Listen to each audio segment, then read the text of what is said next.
Hi, I'm Pam from Hooked on Sewing. This is a blanket that I made. You can see it's printed Minky on one side and a solid Minky on the back. I also used Minky for the binding on the baby blanket. It's super soft and super easy to make. For the purposes of this video, though, I want to talk to you about my best tips for sewing with Cuddle Minky Fabric. Let's take a look. So this is the Cuddle Minky Fabric that I've chosen for my project. This really soft pastel floral forest animal print and this soft pink solid for my back of my blanket. Now you'll notice that the blankets have, or the fabric has, a nap to it. You want to pay attention to that when you cut out your fabric. So here are the supplies that you will need to make a Cuddle Mickey blanket. A self-healing cutting mat, an acrylic ruler. I use both a 45mm and a 60mm rotary cutter. You'll want to have some basting adhesive, some stretch sewing machine needles, and I have already wound my bobbin with some pink thread and some pink thread for my top stitching. This is polyester thread, and I'm using my AccuFeed walking foot. If your sewing machine has a walking foot, you'll want to be sure to use that while sewing this project. My first tip is to use a rotary cutter when you cut the fabric. This will give you a cleaner cut, a straighter cut, and just simply make the cutting of the fabric easier if you're using your self-healing mat, an acrylic ruler, and a rotary cutter.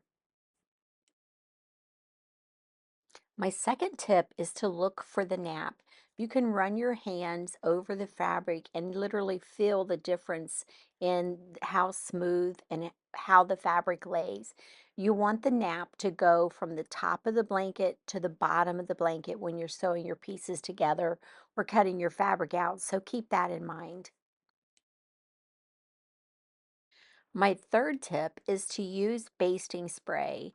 This will help hold your fabrics together, keep them from sliding around, and trust me, it will make the whole project 100% less frustrating. So be sure to use basting spray.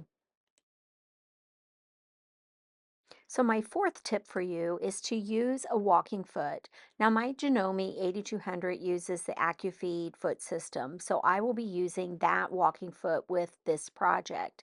The walking foot will help the bulkiness of the fabric to just glide underneath your presser foot and make sewing these thick layers together so much easier.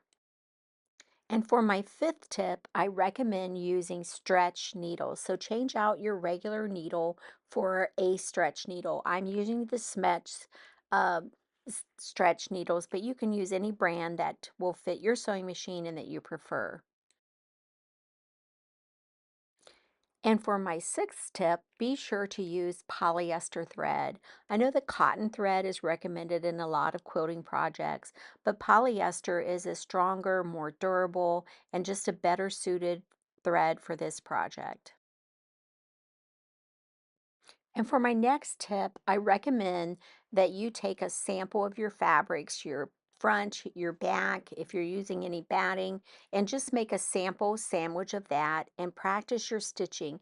Use a 3.0mm stitch length, see how that works with your sewing machine, use the presser foot that you're going to use, try a walking foot, just practice with it at first, and then begin your project. And let's talk just a minute about batting. You can totally use batting in this project if you want. It will just make it a lot thicker. I am not using batting, but again, if that's what you would like to do, you can give it a try. You could use a layer of flannel as your backing or as your batting. You can use some cotton or bamboo batting. But again, I recommend that you do a sample of that and see how your machine handles that thickness. And again, when I make my Minky double-sided baby blankets, I do not use any batting in them, but that you can if that's what you prefer.